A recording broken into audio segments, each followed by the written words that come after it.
Welcome to Whitetail 46. Brought to you by Monster Meal Wildlife Feed and Attractants. Animal attraction, premium nutrition, superior results. Welcome back to Whitetail 46, the stories of American deer hunting. On this episode, we talked to Jake Bennett. We're going to go over Boston bow hunters, urban bucks, competitive deer hunting, the general state of deer hunting in urban areas, and the differences between urban and rural hunting. Jake is an expert from the Northeast, a little bit younger than I am, but I've known his family since I was very young. It's a really interesting time. If you like urban deer, Jake's the guy to talk to about it. Thanks for tuning in to Whitetail 46, brought to you by Monster Meal Wildlife Feed and Attractants. Good morning, everybody. Wintry day here in upstate New York. Welcome to Whitetail 46, the story of American deer hunting and American deer hunters. Today, we have a unique guest in that he's kind of gone through a transition as a hunter, not so much in how he hunts or what he does, but where he lives.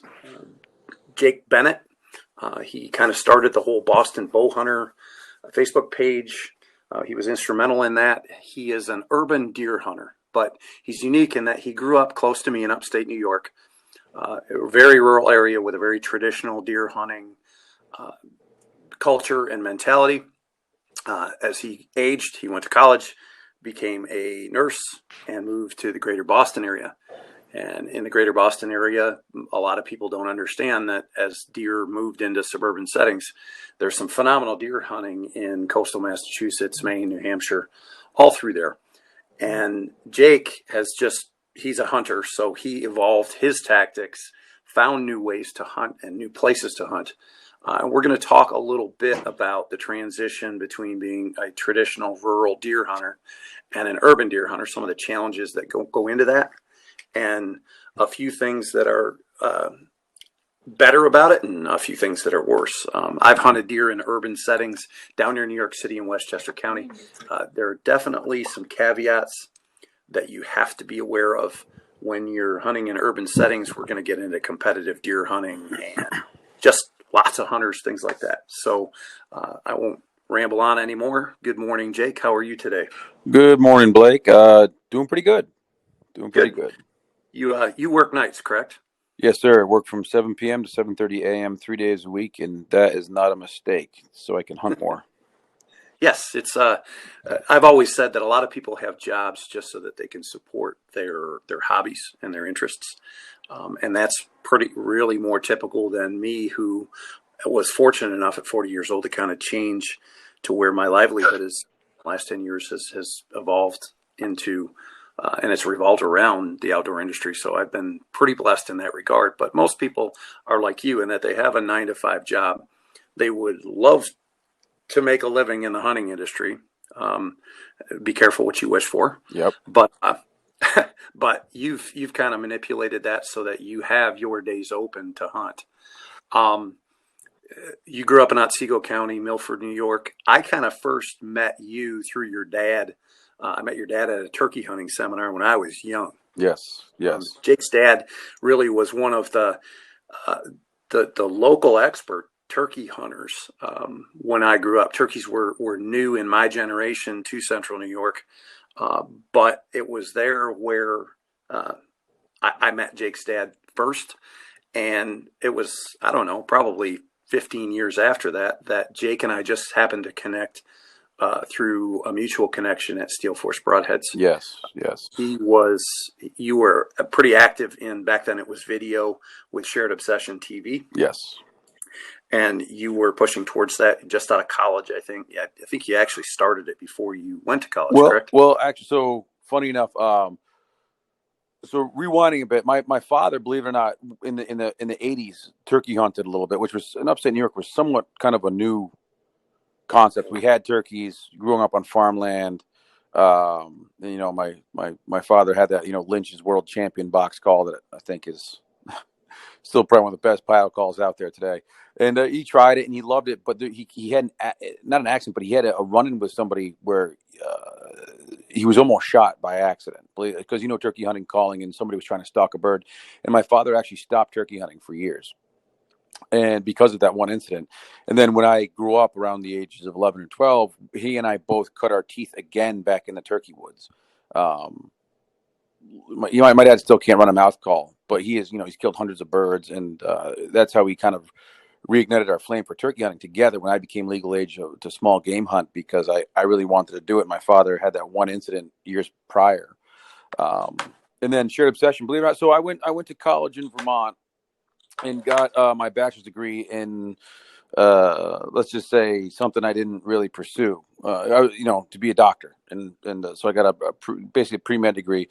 And then it was 2005, I believe, or 2006 that we started Shared Obsession TV. I was in, my 20s, and me, a friend, family, my good friends, we loved, we were just very successful in killing turkeys and deer every year. And we loved it. And we started doing it kind of amateurish. And then we loved showing it to people and seeing their reaction. Like, wow, man, that was awesome. Great shot. Cool experience.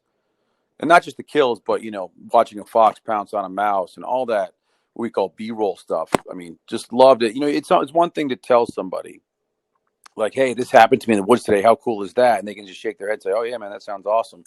But to show them, that red-tailed hawk swooping down and getting the squirrel that's 10 feet from you and stuff like that, it's a little bit cooler. So that kind of really ignited us into starting filming.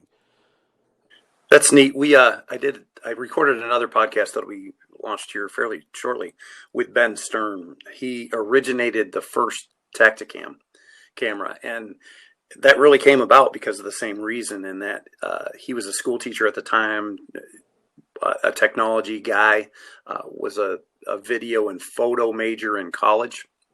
And his grandfather, who was aging at the time, would send him out hunting on the family property, and actually challenged him, said, listen, you've got all these degrees in photography and you're out here telling me about these stories. Why don't you take some pictures? And so much of the American hunting tradition is prompted by an attachment to family, or mutual interest, if you will. And, back in 2005, VHS DVDs were, VHS was converting to DVD, but film was the only mechanism that we had. We didn't have. We used to be able to say, did you get the kill on film? Because it was legit cassette film. Yes. We all had the Canon was the HV30 little micro cassettes that thought were awesome because you could get an adapter to have a manual focus because there was a little wheel on the side, and we thought we were hot potatoes, man. We loved it. But I remember we used to go to Walmart and buy cases of these little cassettes, and it was just the cat's meow, Right. And I have very limited film experience, and I've tried to do it with a few of my friends, and it's a unique experience because you get to share it with somebody. But it has its challenges. You bring up another really important point that hunters realize that non-hunters tend to struggle with, and that there's a whole lot more that goes into the hunting experience, whether it's the people you're with, or that red-tailed hawk, or a bobcat stuck in turkey decoy, or the first time you see a fisher. Just watching nature interact with nature it is worth the cost of admission, no matter what. And, a lot of times non-hunters think that the only purpose that we have is a single-minded lust to go out there and kill anything. And that's absolutely not the case. You've proven that, one, it's more about telling the story. Right. And that's why we started Whitetail 46, is that, my goal is to educate and entertain.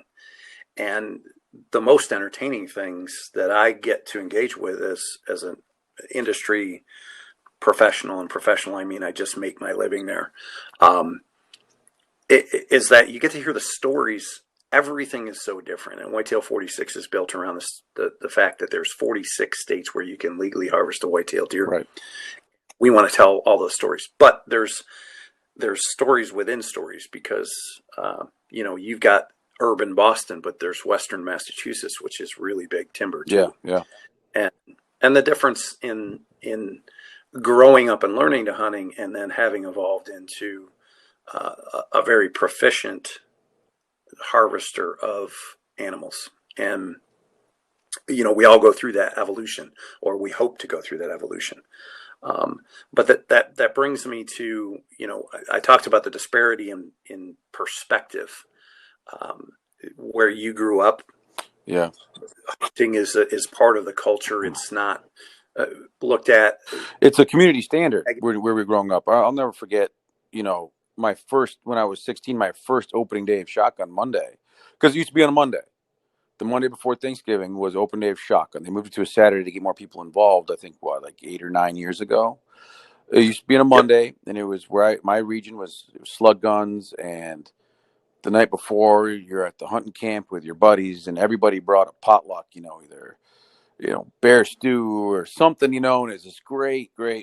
And I try to capture that because I go back to New York every year, and this camaraderie. Go to my buddy Brent's cabin, his family's there, and you look at the half rack spike horn on the wall, and they tell the story about how that buck was killed, and this buck, and of course everybody passed around a little bit of whiskey or beer, whatever. He tells it's always safe, but that's that camaraderie, that family, that friendship that's ingrained. It's a very social experience. But I remember as a kid at 16 years old, taking that Monday off. My father actually wrote me a note one year. Jake will not be attending school this year. He has a bad case of buck fever, blah, blah, blah, blah, blah.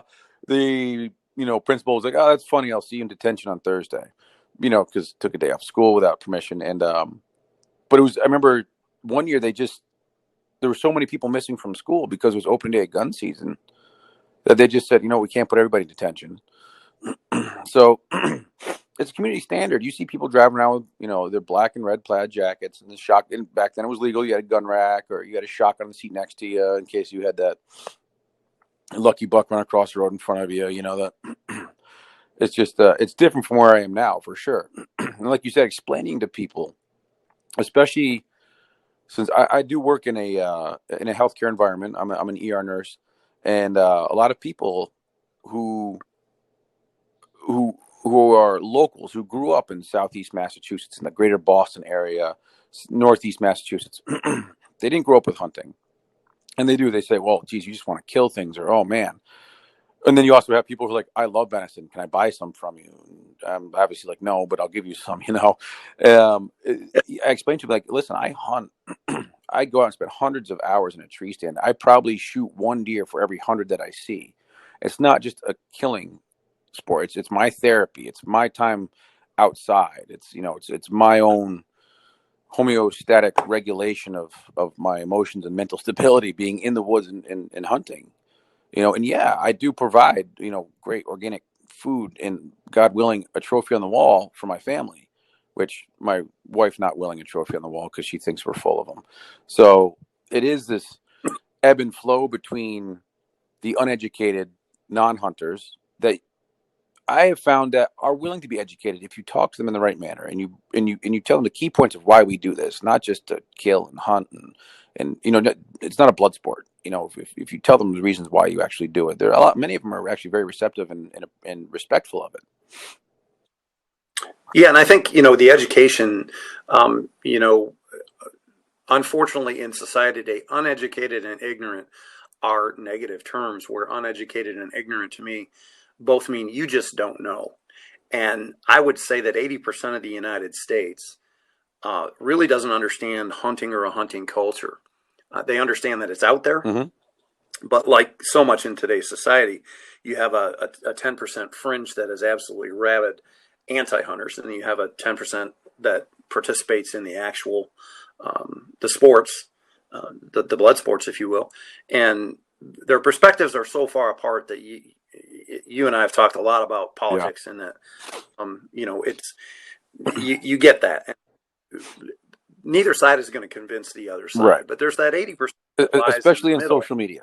I am a huge proponent of leaving politics and whatnot off of social media, because I don't think a single person has ever changed their mind due to a social media post or meme. It's either laugh at it or scroll on, one or the other. Just it's cancerous these days. Yeah, information is great, but too much information creates, I think, the situation that we have. Too much information chokes the mind. Yes, and because when even you're younger than I am, when I was a kid, we didn't have cell phones. We didn't have anything The news was the 6 o'clock Oh yeah, news. that was it. That what was it it. was. And where you grew up, a lot of people don't understand. Or upstate New York is a very rural place.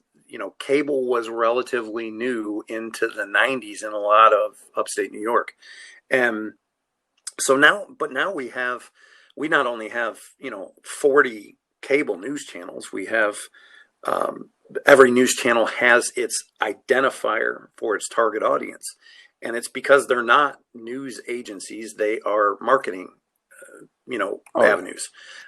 It's all about advertising, but we're kind of getting off on a bunny trail here. But it does apply to hunting in that, you probably live in one of the most, I hate the term liberal, but socially progressive areas of the country. Yep.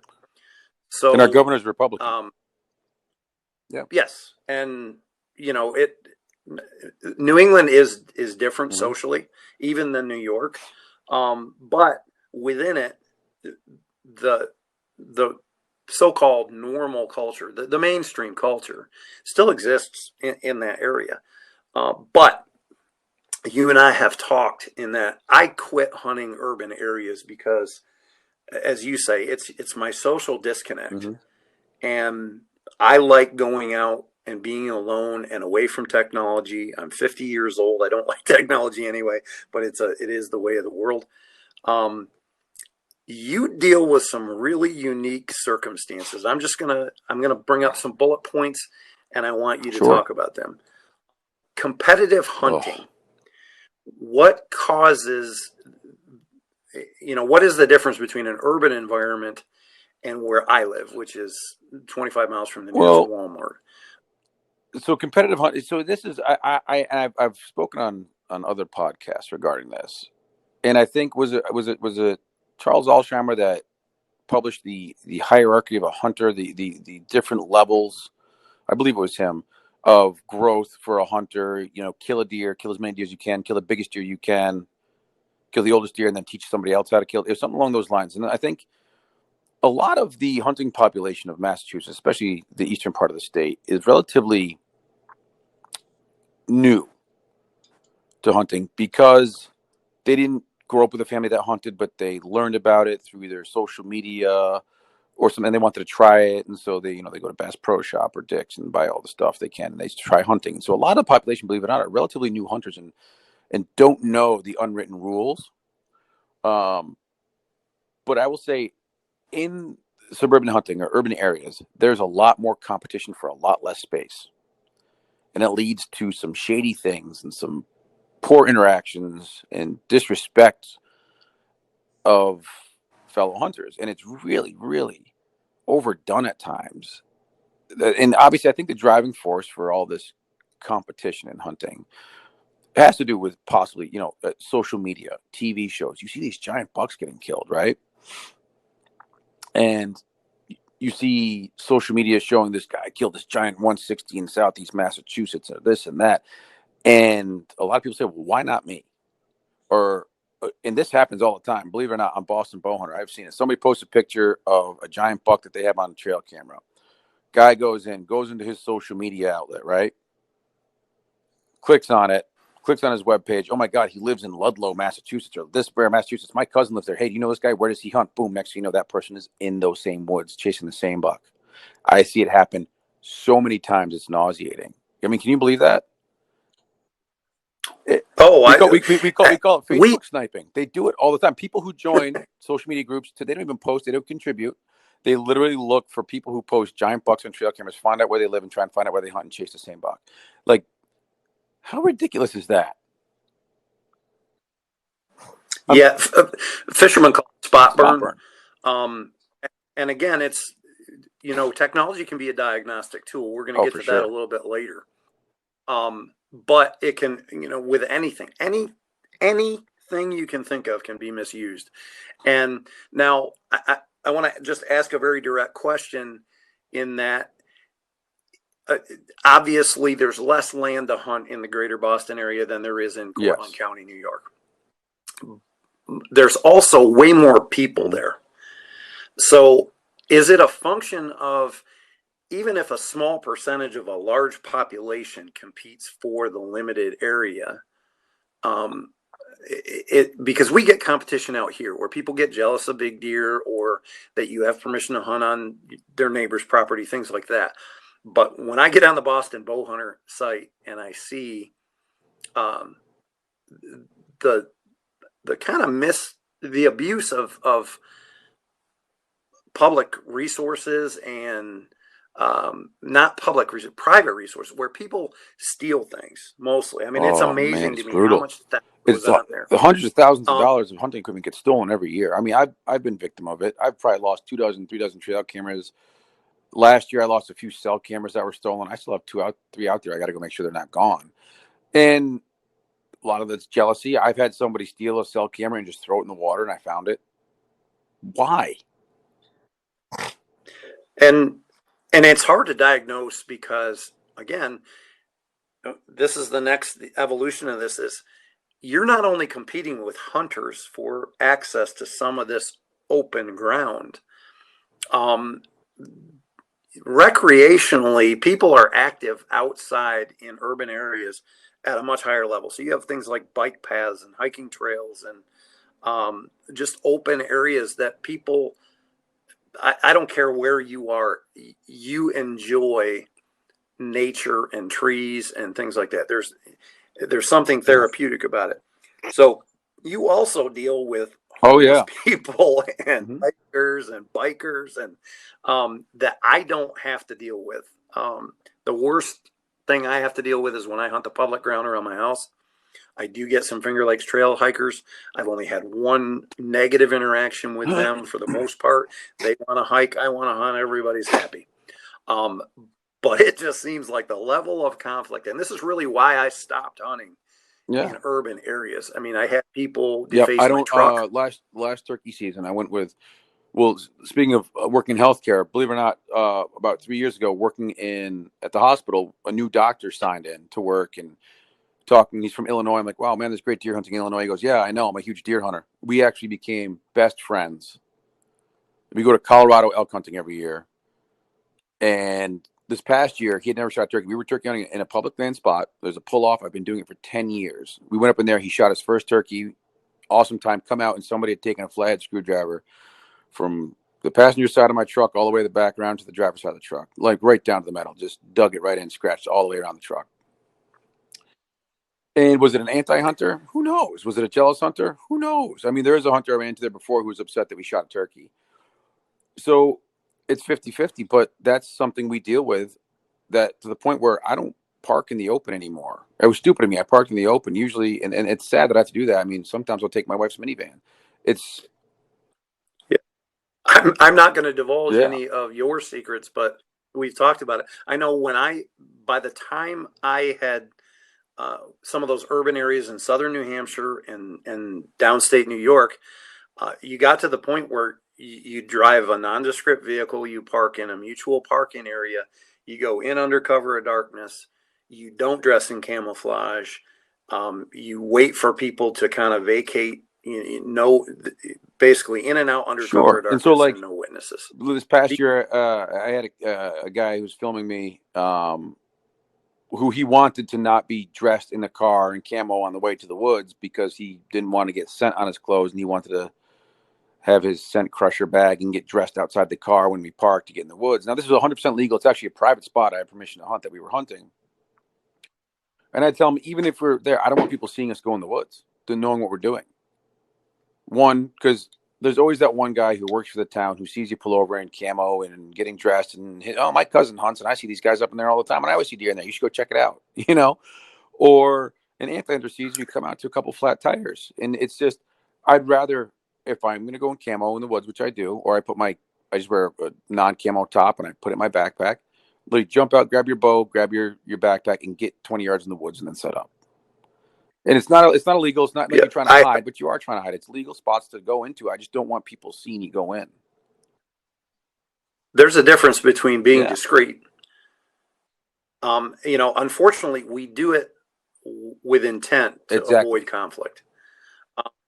And that's a good thing. Avoiding conflict is a good thing. Conflict never really again, you're not going to convince someone who really doesn't want you to be there that it's a good thing that you're there. So you take some mitigation steps.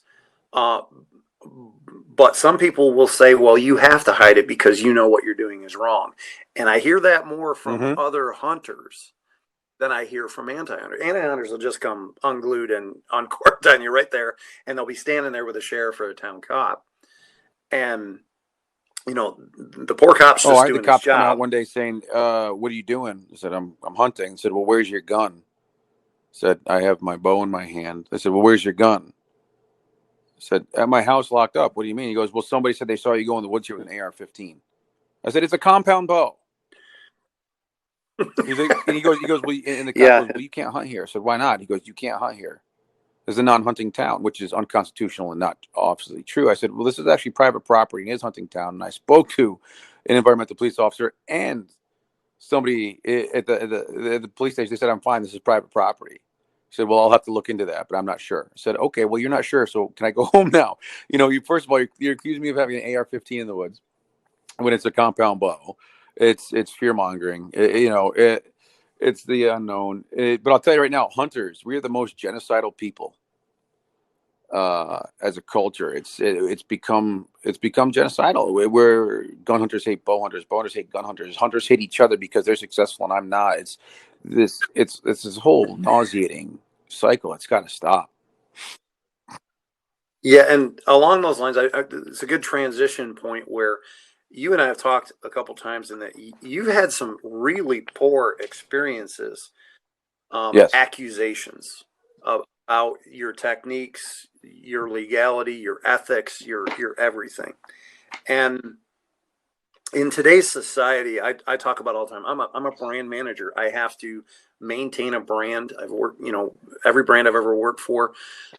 The one thing I've always said is you have to be ahead of the negative, because if you're not, in today's society, as soon as you're on the defensive, Right. you're guilty, which is not the innocent until proven guilty concept that our country was founded on, but it's generated from a rapid flow of information about things. It's very easy. I always liken it to that game we used to play as kids where the whole kindergarten would sit in a circle and one person would whisper something into someone's ear, and by the time it got back to the person, that's the telephone it was game. a completely different story.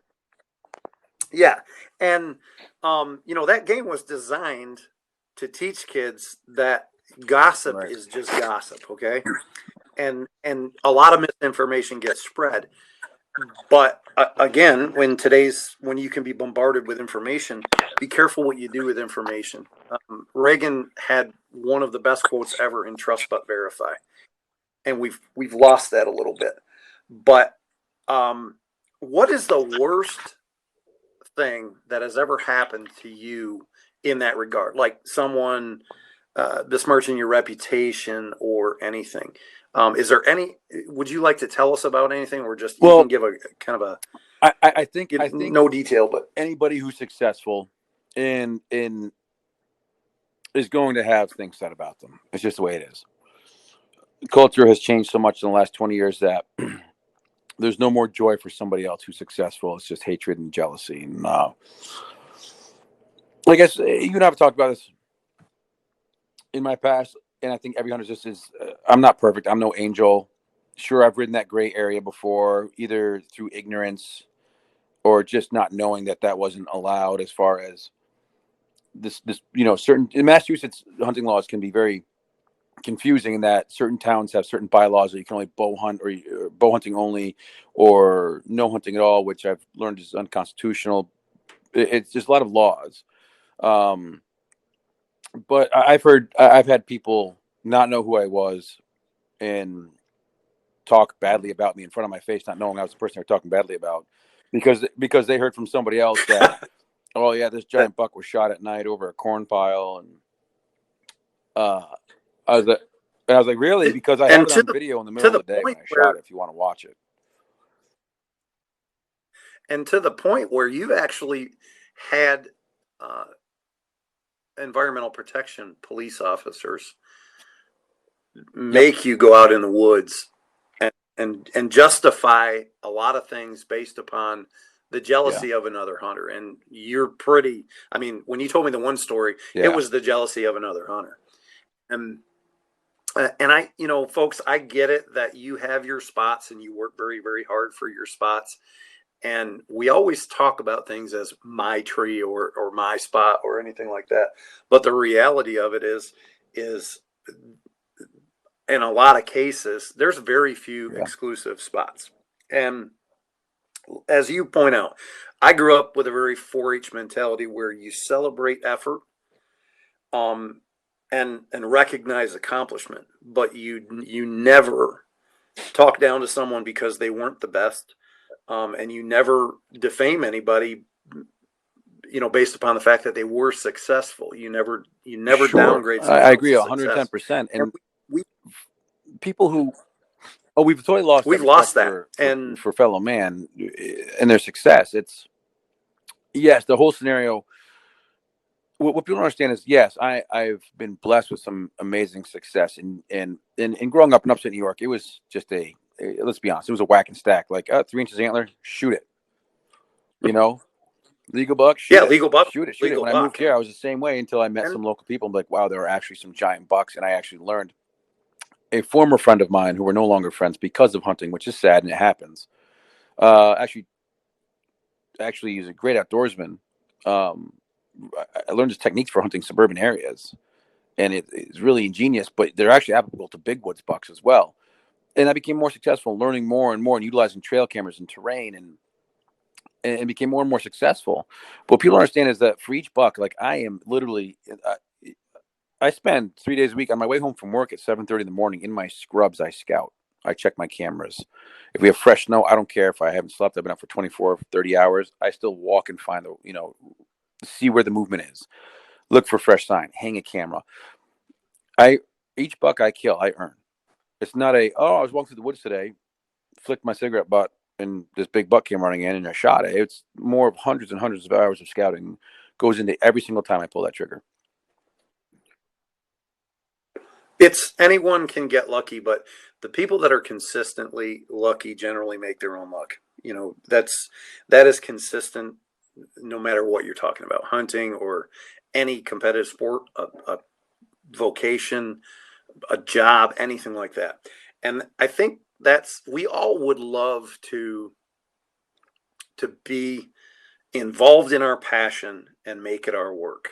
I was 40 years old, and trust me, I made a painful transition into the outdoor. I'd always been around it. Like I say, be careful what you wish for. But I know, because you and I have known each other for a long time, and you call me and you send me trail cam pictures, and 8 o'clock in the morning, you're walking around in May, June, July, August, setting up a new camera, talking about hunting legally around urban fixtures like your dump buck and little things like that, where it's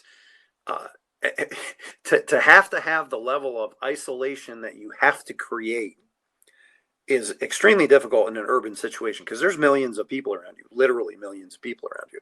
Where when I want to go to my 6,000 acre piece of public ground, I can pretty much guarantee you that I will not see another hunter there until hunting season, and it'll be well into hunting season before I do. So I don't have to hide from anybody. I just have to get away from the roadsides, and where it is very different, which brings us to kind of the techniques that you've refined. You were one of the first people I knew to use a strategic application with trail cameras. And you know me, I avoid technology like the plague. And it was only last year that I adopted a cell cam program for my own hunting lease in Kentucky. Yeah. And it's because it's 14 hours away. And my job is centered around it. Monster Meal is centered around that is our test farm. So I need data from that. But I'm I have a love-hate with cameras.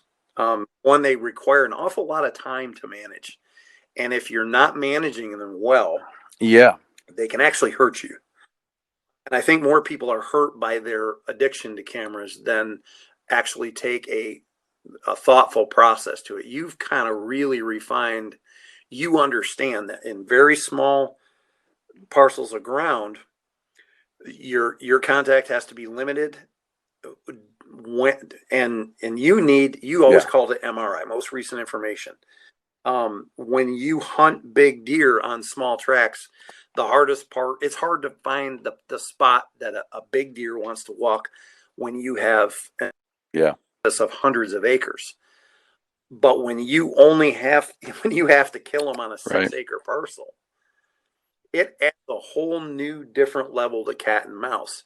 Talk to me about how important you think technology is to your hunting style. Well, in that setting.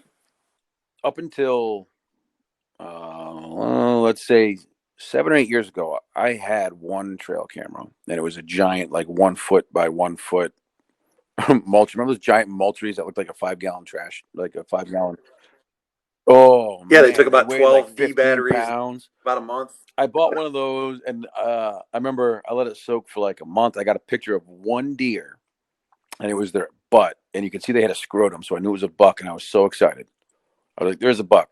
I'm so excited! I got a picture of a buck." I think I showed it to everybody, and then I ran into a guy who used to run those 35mm cameras, and he had a bunch. We hung them out. I was like, "Oh my gosh!" And CVS was like, "What the hell is this guy doing?" I'd go there and literally drop off $100 worth of camera rolls a week, and then we transitioned into the SD card cameras, and you really got into it, and because you see it works, and it is addictive. I mean, there's whole websites, and people have dedicated their careers on running trail cameras.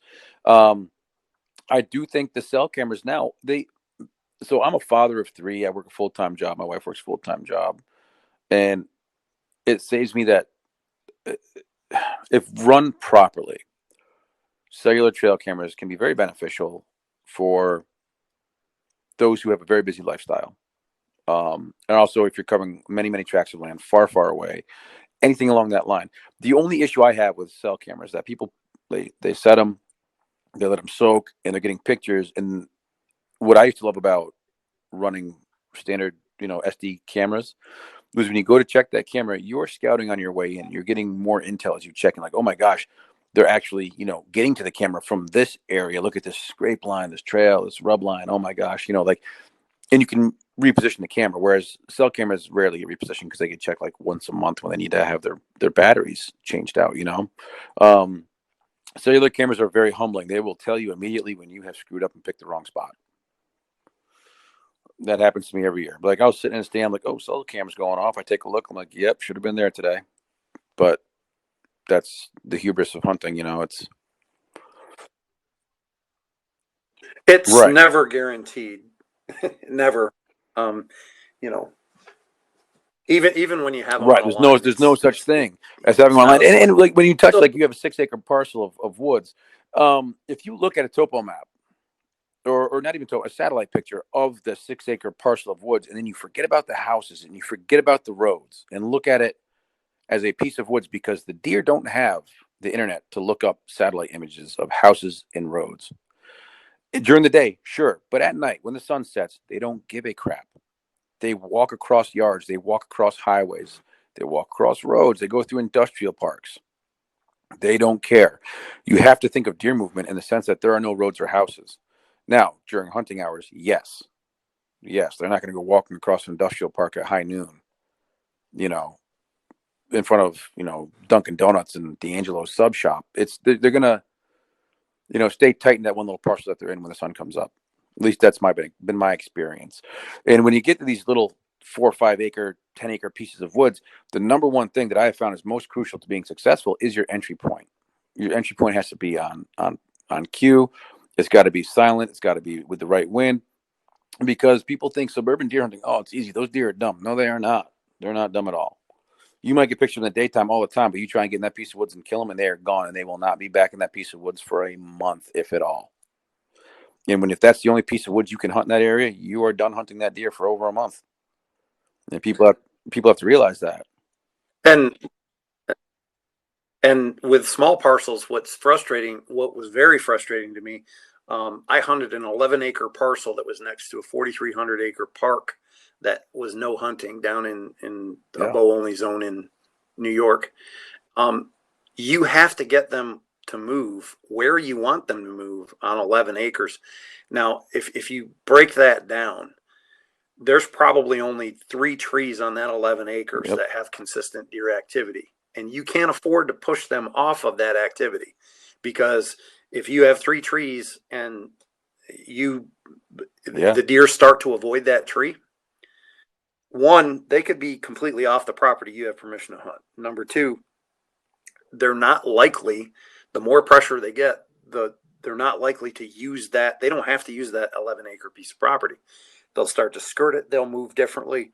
And like you said, it's why, it brings us back to that MRI type of hunting is you typically stay out of areas until you have consistent activity, predictable activity, and a piece. No matter how much you want to just say, hey, this spot's always good in this wind, weather, blah, blah, blah, blah, blah. You have to have the discipline to kill bucks as consistently as you do, to just say, you know what, I really want to go there today because I think it would be a good spot, but I only think it's a good spot. Right. I don't have anything telling me I absolutely need to be here. And now, small parcels, again, we're going to talk about the benefits of small parcels is, as you pointed out, even though you have to look at the nighttime landscape completely differently than the daytime landscape, I will say that urban deer, one, they can be conditioned just like your dog. Your dog understands the way you wake up, the schedule you have in the morning, and how it's going to react to that schedule, whether it's positive or negative. And deer do the same thing, but they also, what I noticed about urban deer, they're a lot like pressured deer in upstate New York. Is once you pressure, especially an older deer, buck or doe, they learn to really hunker down.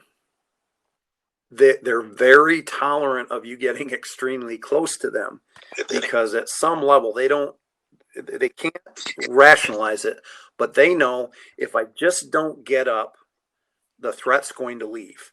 It won't chase me, because let's face it, if you have a bow in your hands and 6 acres to hunt, you're not going to go bombing through that 6 acres hoping you get a shot at a running deer. So they in some ways, it always amazes me how comfortable they'll get in very close proximity to a hunter, but they do what they need to survive. And that's okay. I'm not getting up until 11 o'clock at night. And, so you can,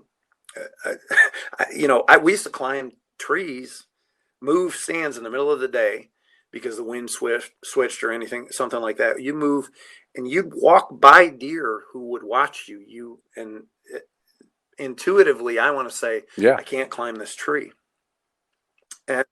But when you're there for the day, the activity is where you want it to be. That deer will watch you climb a tree. Their memories are not real good. That deer will sit there until the cows come home. They'll almost never get up, but other deer will come through. And that is very unique. I don't think it's unique to urban deer. As I pointed out, I think pressured deer react that way. But it is incredibly difficult to kill a deer that's only moving at night. So here's the thing is, I know a lot of people who they're nocturnal. I can't kill them here, there, the October lull. People are like, oh, it's the October lull. They're not moving. Deer move every day. You're just not where they are moving every day. The old adage, you can't kill them from the couch. Sure, it clicks in. If you are not having good daytime deer movement on your cameras, move your cameras. That is you know what I mean? That's deer move every day, and they don't move like 10 feet every day. They get up, they wander, they do quite a bit. It depends on how aggressive you want to be. I mean, you have to understand, being aggressive in a suburban setting can be detrimental, can be successful, but it also can ruin your chances at your target buck.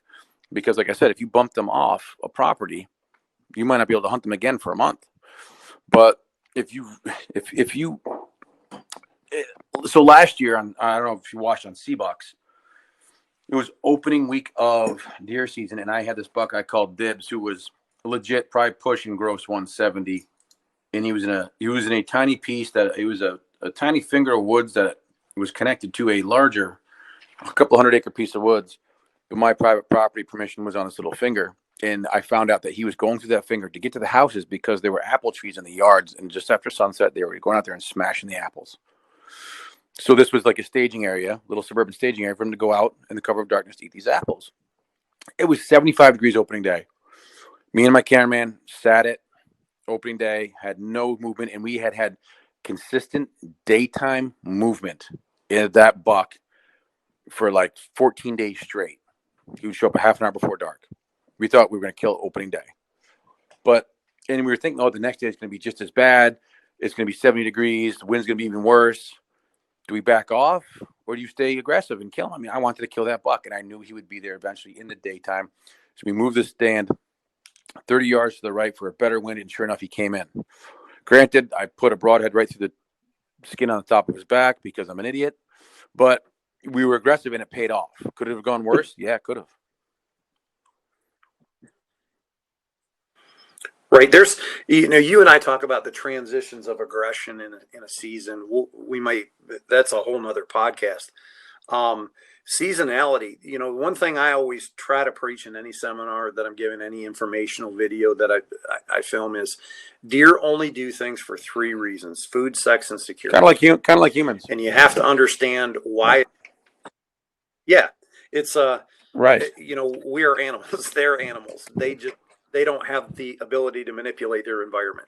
So when you're looking at how to hunt, folks, always look at most limiting factor when it comes to food, sex, or security. You brought up another point about October lull, mid-October. I always say don't sleep on clouds. I tell people this all the time. I said, what do you think? I said, they don't live underground and they can't fly. Yeah. And we're coming up on one of the most significant days in a whitetail's biological timeline, and that's March 15th. I haven't heard a lot of people talk about this, but there's so much information. I'm sure it's been covered. I used to study deer on a deer farm, and I used to do diurnal activity logs. March 15th and October 15th. It's interesting that October 15th is always the date that everybody uses for the October lull. And October 15th and March 15th are the 2 days on the sun calendar where there's equal amounts of daylight and dark. Okay. Those are the transitions in the sun phases. Deer are biologically, they're very sensitive to light. And when that October lull comes in, there's also a lot of other things that go into that. In the northern hemisphere, you've got leaf drop that happens. You have crop harvest that happens. You have transitions from, early. We tend to look at very high sugar. Oh yeah, my dad sapped his trees and the sap's flowing. Yeah, and then the hard mass starts to become more important as they fatten up. And that all happens right around October 15th. So it's not that they are not moving, as you point out. It's that they're changing drastically. They lose security because they lose leaf cover. The food sources change, and they're not really keyed up for the rut. The bucks are, but the does, only a few of them have come into heat by mid-October. And yes, folks, there is a few does that are going to come in October. Yep. And we've all seen it. And we see posts on social media all the time. Man, the rut's awful this year. No, it's just I want to touch on that for 1 second. The generalization of the current condition of the rut.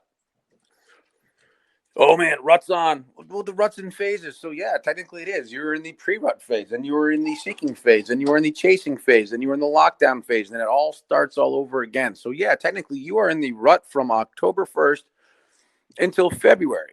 Through February, probably. So, yep, by all regards, we're in the rut. So different phases. And this is one thing I try to tell. Listen, I'm not a professional. I don't have it locked down, but I feel like I have a pretty decent grasp on how the breeding phases go of whitetail deer and humans for that fact. But when you think about it, every single deer herd, and I'm not talking from state to state, I'm talking from parcel parcel of woods to parcel of woods is very dependent on the age class of that doe herd. And what I mean is, Jim and Jack over on this 500 acres of private land, they shoot a lot of does. So their doe herd is probably 3.5 and under. Well, guess what? They're going to have more of a traditional rut. Right, end of October through November for the first rut that goes through, because those does are going to come into cycle as 3.5-year-old does. But if, say, you have an older doe herd, you have a doe herds that are 6.5, 7.5, 8.5, those are the ones that are going to come into cycle in early October.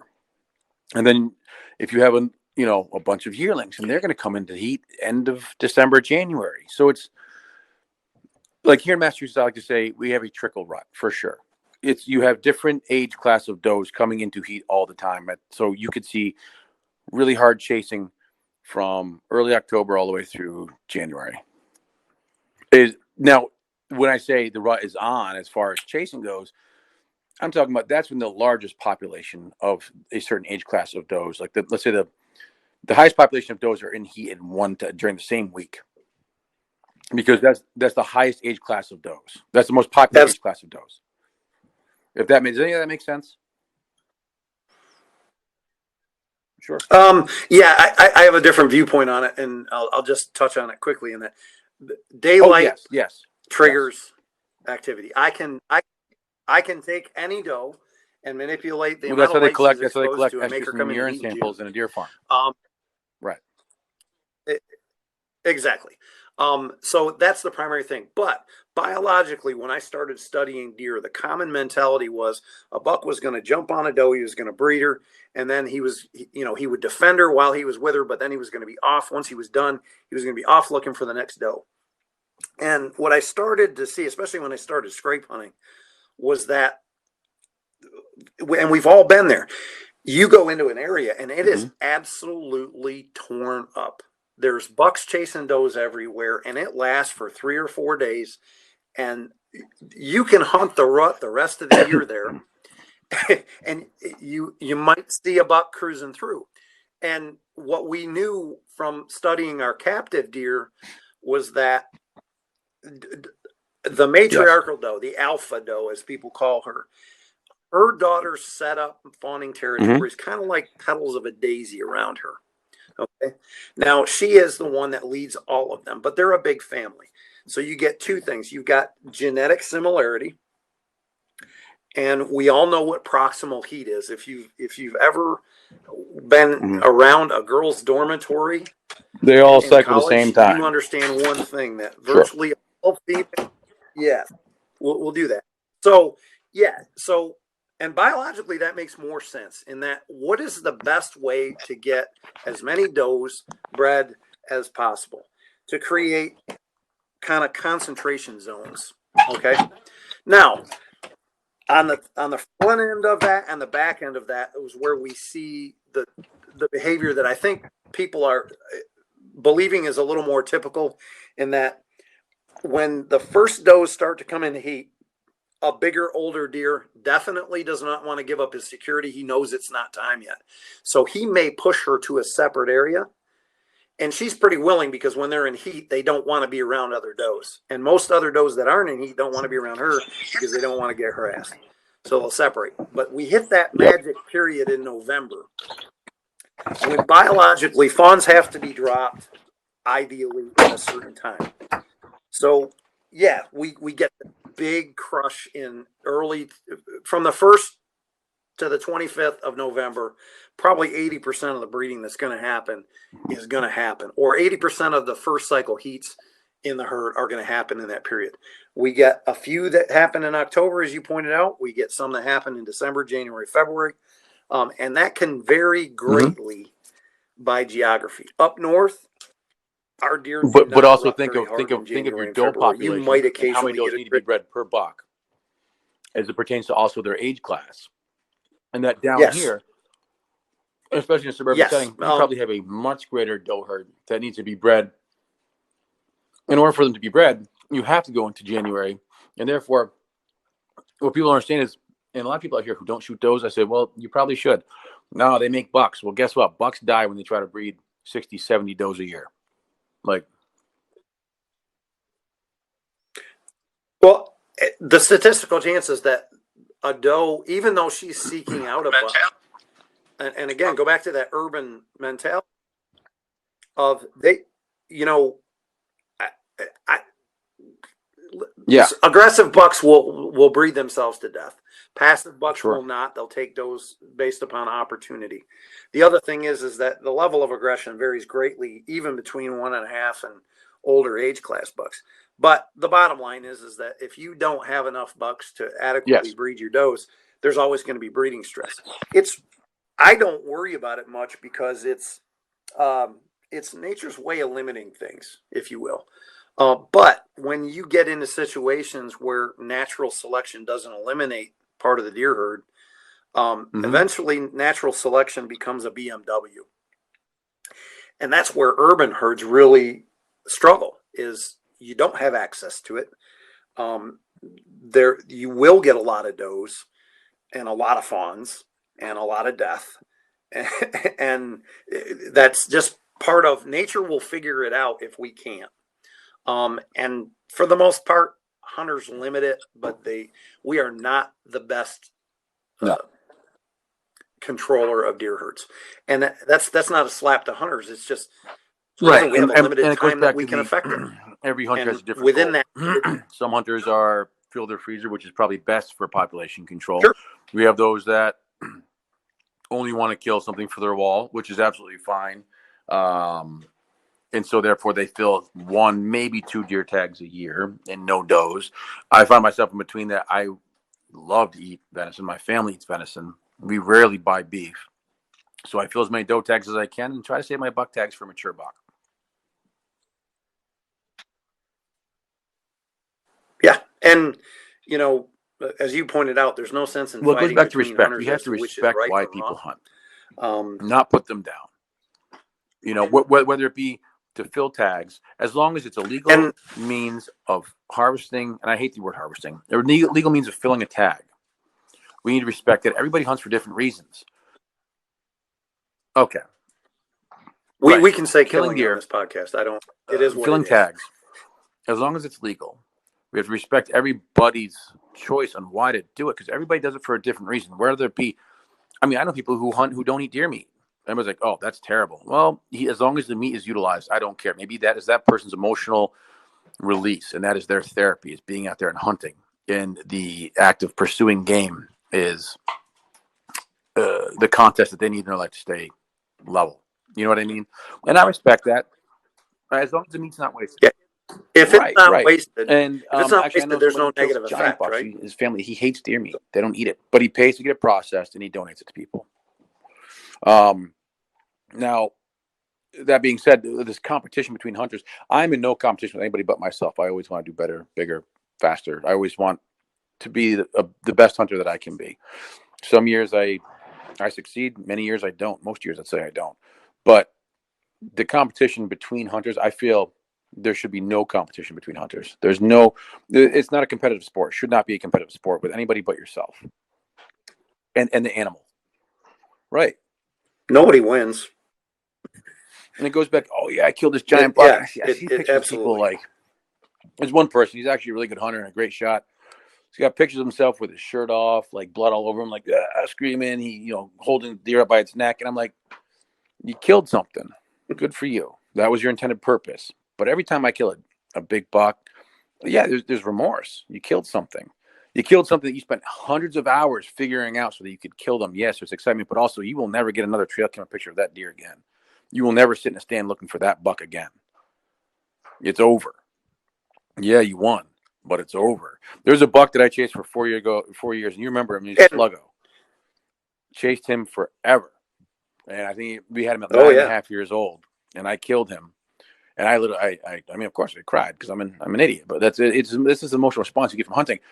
I sat down the next day and went through all the thousands of trail camera pictures I had of him, from when he was 115-inch 8-pointer to where he was 160-inch 10-pointer to where I killed him with a 149-inch 10-pointer. And I sat there and I was like depressed. I was like, "How'd you jack?" I'm like, "I'm never gonna get another trail camera picture of him. I'm never gonna hunt him again. I'm never gonna see his telltale scrapes with a 5-foot licking branch. Like I'm not like it's over. It's over. I wish I could still chase him. I wish I could kill him, pet him, hold his rack, and then blow air back into him, and let him run off. Right. Yeah, hunting's not catch and release. There's a and that's again the information or the perspective that we have in society Yeah. is for every winner you've got a loser. Mm-hmm. And we all want to celebrate with the winner. But we're losing the ability to respect that there's loss. If take a wrestling match, okay? Somebody wins that wrestling match and somebody loses that wrestling match. It doesn't mean that the loser's a bad wrestler, and it doesn't mean that you don't respect the bad wrestler. And it's the same with deer, isn't it? I don't, people ask me if I feel remorse when I kill a deer. No, I don't. Remorse. Well, when I say remorse, it's remorse for myself, killing a deer, because not remorse that I killed the animals, remorse that yes, I feel bad that I'll never be able to, like you said, the hundreds and hundreds of hours of sitting, planning, plotting, looking over maps. When you have a target deer, not everybody hunts a target deer. Everybody has a hit list or whatever. And I like to find 1 or 2 bucks that I want to kill a deer, and you focus on that one deer, because I feel like truly to be successful on killing that biggest buck you have to literally be psychotically obsessed with it. But when you do, it's like that dog that catches a car. Dogs chase cars, when they catch a car, they don't know what to do with it. Like, oh my gosh, what do I do now?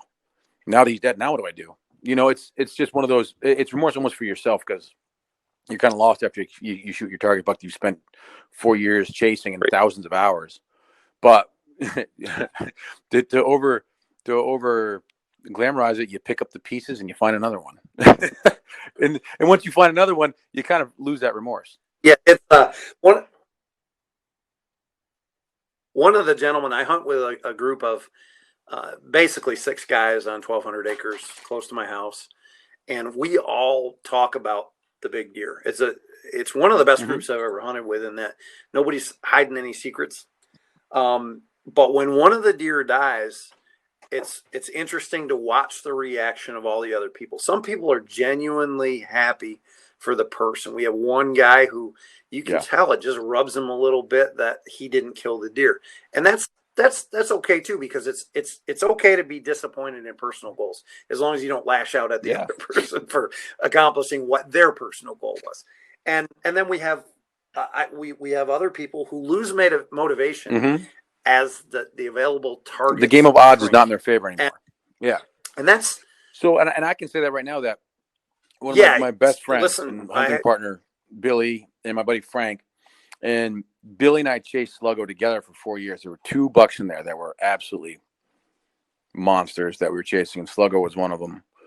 And this is how I know Bill's like my best friend, is that he was hunting him the same day that I was hunting him, and I killed him. And when I told him, he cried, gave me a hug, picked me up off the ground, celebrated like there was no tomorrow, almost as if he had shot it. Now, every time I kill a buck, he is the first one there to help me get him out of the woods, to give me a hug, high five, celebrate. And that's how you know. I mean, that's how I know he's really my hunting buddy.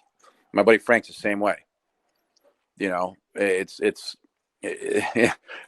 I've lost some good friends hunting, and it's sad, but you also find out who your real friends are. Yeah.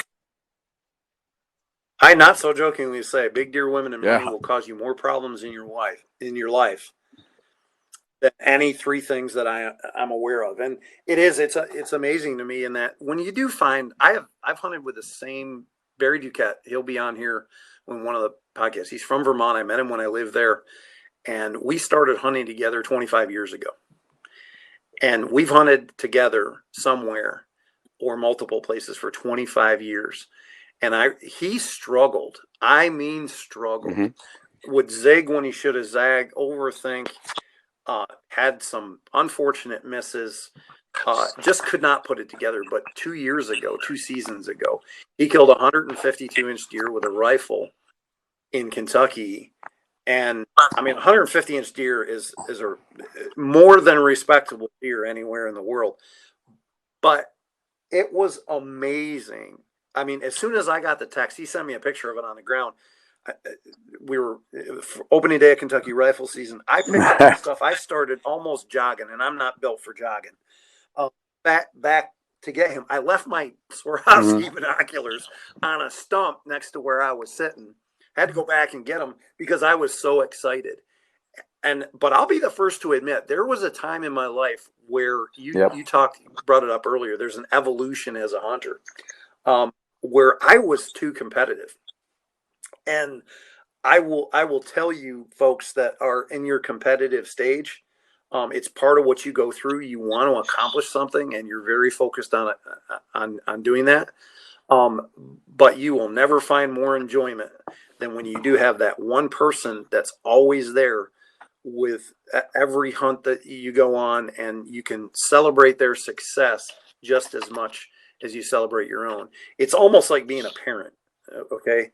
In that if your children decide to hunt and they actually pick up and do what you do, there's not a lot of pride in it because all you can do is introduce them to it. But there's a satisfaction that happens when a person that you respect accomplishes anything. And that's, Barry's also a Mason, and he's one of the highest level Masons that you can get. And it is amazing to me that he has reached that level of success. The amount of dedication it takes to be the best at anything is commendable and should be, as long as you do it the right way. We've all heard about these hunting celebrities that just go off the rails. It's the pressure of becomes producing, more and important. I feel like that also there is a competitive. The take-home message of this podcast is forget about the competition and hunt for the right reasons, which are your reasons, and hopefully it's not to be in competition with your fellow hunter. I feel like a lot of trail cameras and tree stands that get stolen are from competitive minds that if I take the trail camera, if I take the stand, they're not going to want to be here anymore, and now I'll have this piece of woods to myself. And folks, that's the same mentality that the lady that accosts you when you come out of the woods for murdering a deer, they won't come back. I make this uncomfortable for someone else. Right. Will stop doing what I don't want them to do. And, as hunters, we have to be very conscious of the way that we address other hunters. And non-hunters alike, but especially don't cannibalize our ranks. I'm glad, you bring that up as it's the most important thing. Sure. We've been on here for quite some time. I have a few questions I want to ask you, just off the cuff answers. There's no right or wrong answers. I think I know the answer to this one. What piece of equipment that you use today would you absolutely say makes the biggest difference in your success? I would say yes. I would say trail cameras because that gives you information that you cannot pick up any other way, unless you're going to sit out there with infrared binoculars and scan the piece of woods you plan on hunting all night long and all day. It gives you invaluable information that if you are savvy enough to put together can be invaluable. That what's that? You are my quintessential example of you take a very capable hunter and you give him good information. It is going and to, and the thing is you understand there's going to be some consistent results there. 10, 15 years ago, we didn't have trail cameras. We were going by sign, scrapes, rubs, feeding patterns, track, and you take that. And I got people who I saw people like, oh man, look at the size of this rub right here. I'm going to set up on this rub. And I was like, what else is telling you to set up there? Well, nothing. Look at the size of this rub. There's 3 of them right behind it. I said, great. That just means that a buck was there at one point in time. Is there fresh track? Is there feeding pattern? Is there what terrain tells you he's funneling through here? Are there scrapes? Are there seasonal scrapes? Or is there just one where he's walking along, goes, I smell some piss here. I'm going to scrape the leaves for a second. Is there a licking branch? Tell me more. And so up until 10 years ago, now what I literally look for is I find terrain. I find a scrape that's right down to the dirt. This is a new piece of property I'm talking about. And then if you look, there's usually a hoof print right in the middle of that scrape. If that hoof print is big enough, I'm not going to go into reading hoof prints, but if it looks like a mature buck hoof print, I hang a camera on it. And that's just like when I'm finding new pieces of wood to see what's in the area. And people get hung up on the sides of rubs. I took a walk out back behind my house yesterday. And there are cedar trees the size of my thigh that are shredded. That I know people are like, oh my God, there's got to be a giant here. Well, I ran 15 cameras back there this past year, and there's not a deer over 3.5. I have pictures of them making rubs on those trees, you know. So what trail cameras have done is they've given us information and specifics. If Right. you are going after a certain And age class of bucks, or a certain size buck, or want to know where they are in the daytime, that gives you the opportunity to have that information, which is invaluable.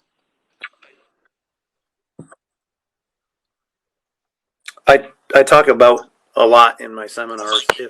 If I asked you in any other aspect of your life, your job, if I gave you one piece of information, would you feel comfortable making a clear decision about whether to act on that one piece of information? And the reality is there's very few times in life where you're going to want to take one piece of information and not try to correlate it to other pieces of information. And it kind of started in our generation with magazine articles. Yeah. You know, you'd read something about scrape hunting, you became obsessed with scrape hunting or tree Well, I want to touch on or you terrain remember funnels years or things ago in like the that. 90s, But it was evolving information. public land hunters. And there's very one famous one, and not even that famous, but he's a guy by the name of Warren Womack. You ever hear Warren Womack, Louisiana? The guy's killed, I don't know, he's killed more deer than CWD. He is a straight up killer, nicest guy forever, straight up Southern boy. And the articles used to say, go deeper and farther into the public lands than anybody else, and you'll kill your big buck. Remember that?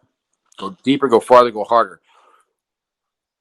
Everybody does that now until they get, and I'm telling you right now is wait till everybody goes deeper, farther, and harder. You take a left and go right behind the houses, and that's where you'll find the big bucks.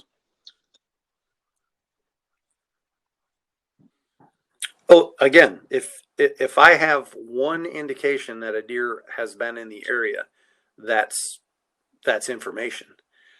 But if I look at those three giant rubs in a row, and I look at where they are, and they're in a terrain funnel. Oh, sure, with a bedding on one line, side and a line just consistent north food of it. source on the other, and a lot of activity on that. Right. Yeah, I'm all of a sudden the pieces are coming together. Okay, he has limited options to move through this piece, and that's why he's doing that.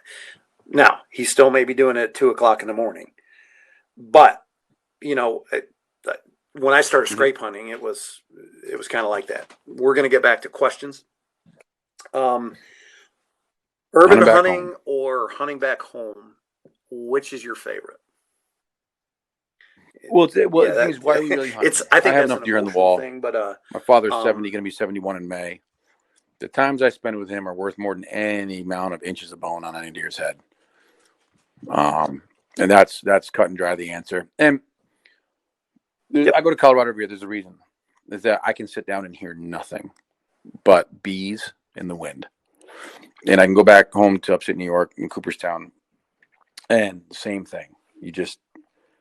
It's quiet, it's peaceful. And there are big bucks here. And like I said, and you and I talked about this, the adventure's out your back door.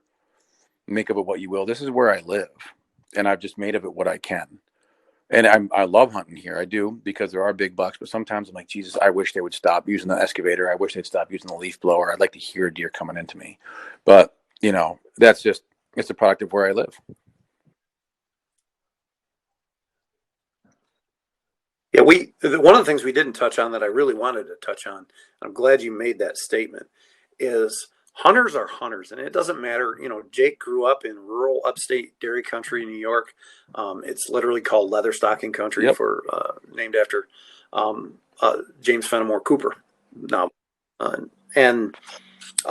it's a beautiful landscape of hills and fields and wonderful wildlife habitat. Awesome place to grow up if you like the outdoor stuff. But you take a kid that grew up there who's a hunter, and you move them to literally suburban Boston. The drive to hunt is in hunters. Okay, I think there's a lot of people in that 80% that I talked about that don't even understand that they have the capability of being a hunter or a fisherman or an outdoorsman, because they don't get the exposure to it. And I think that's even more so in urban areas. My sister lives in Hamilton, Massachusetts, and it is definitely not a hunting culture there. But you take a hunter and this is the one thing that I want to, a lot of people develop real specialized hunting techniques or kind of the way that they do things. I know a local guy here who really, he's to the point where he doesn't enjoy New York hunting because we don't have the caliber of bucks that he has when he travels to 4 states a year. And he's got the means and wherewithal to do that. That's awesome for him. But that does not resonate with me personally, just because I don't care where I am. I'm going to find a way to hunt deer. And I'm going to take deer. I'm going to kill deer based upon the prevailing availability of the resource more than I am saying I'm only going to hunt a deer if he's 150 inches, or I'm only going to, hunt Boone and Crockett deer or things like that. Because the reality my is scale of very few expectation us have changes a to where I'm situation hunting. where that's even realistic. But absolutely. And at the end of the day, I hunt less now that I work in and around the hunting industry than I ever did before, because I realized all my other jobs were really convenient ways to provide me with the time to hunt. And now I actually hunt a little bit less, a whole lot less than what I used to. But I love my job. And but what it's allowed me to do is really look at things and say, at the end of the day, I'm a hunter. And I don't care if I'm in Vermont shooting really small deer, because that's what's there. Okay. And that's when I lived in Vermont for 9 years. When I moved there, I had not killed a deer that wasn't an earwit 6-point in probably 8 or 9 years by personal choice. And my brother-in-law looked at me, he was my future brother-in-law at the time, and he said, that's going to change really quickly. And it's just because the harsh winters in New England and those big woods do not grow large antlered deer. It's, getting better. I think the whole, the hunting population has evolved. But at the end of the day, we hunt because we're hunters, not because of the prize. And I think that is, as you pointed out, we're all hunters and we can't infight and everything. We have to break it down to, it doesn't matter whether you hunt turkeys or upland birds or waterfowl or predators or whitetail deer or other big game. We all do it because we have a primal urge to hunt. And it doesn't matter whether you put us in New York City, Boston, or LA. You're going to find a way to scratch that itch because it's something in you that drives you. And then the social mechanisms spur that on. So I did want to, that was one of the points of this urban hunting podcast, is you made a transition as socially as a hunter, but you always pursued. It wasn't like you took 10 years off and just came back into it. It was, the first year I moved back to Boston. And you're more when I say Boston, then I lived a block from Fenway Park. Like, I lived in Boston. I would drive back to New York every weekend. Strained my relationship a little bit. I drove back to New York every weekend, but I still found a piece of woods I could sit in on the weekends when I couldn't come back, or during the weekdays. Didn't have trail cameras. Found a couple scrubs and some saplings the size of my thumb. That's about it. But I sat it, Yep. Hunting with a long bow. And you were still hunting. And that's the whole point of,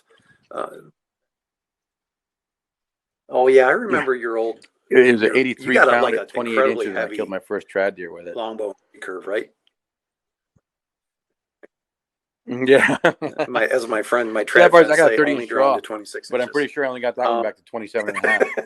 But yeah, 85 pounds will definitely compress the draw cycle a little bit. But it works, and it's kind of cool. It's just another challenge. Other questions. Elk. What is your favorite animal to hunt? I've been going elk hunting I for tell 5 everybody, years don't now. ever go elk hunting because you get good friend of mine so bought a hard place out in Colorado, and he invited me. And because of his profession, we would only go the last week in August to the first week in September. So he couldn't really hear him bugle, couldn't really interact. It was basically hiking with a bow in your hand. We actually had opportunities and killed every year. But not this year, the year past. My friend, the doctor I work with, Maurice, we decided to go last week in September. And come to find out, I can call an elk. I'm a big turkey caller. I love that stuff. And it's the same thing. It's just a 600-pound turkey. When you have, and it's one thing, like I spend more time in my life chasing deer than anything else, but it's that thought of September in Colorado with the aspens changing and the screaming bugle. When you have an elk rip at you from 20 yards away, nothing will ever compare to that. Nothing will ever. I mean, it's a poop your pants scenario. It's unreal. And literally the last 3-4 years I've been getting in shape. I train hard, work out 6 days a week just for, I mean, it might be my excuse, but just for Colorado. Yeah. But no, I have a record. I'm in shape. And my friend Maurice, who I go with, he runs 50-mile races.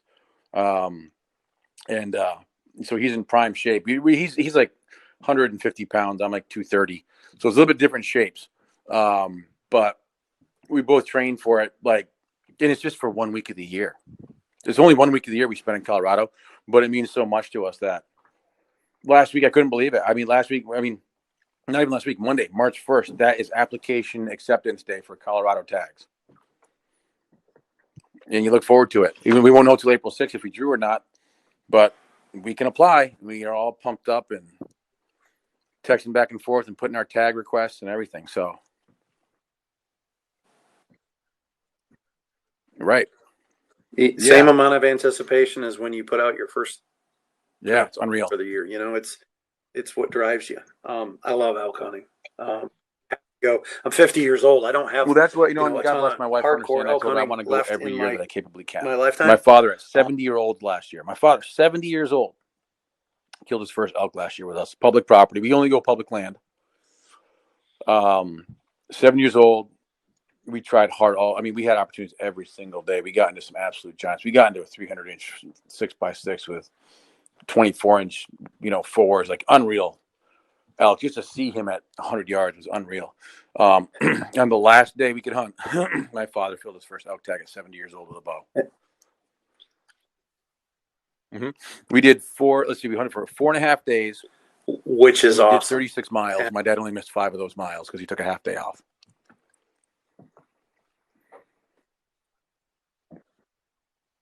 Yeah. Your dad's a tough bird. He's been through an awful lot. 6 years to overcome in the last.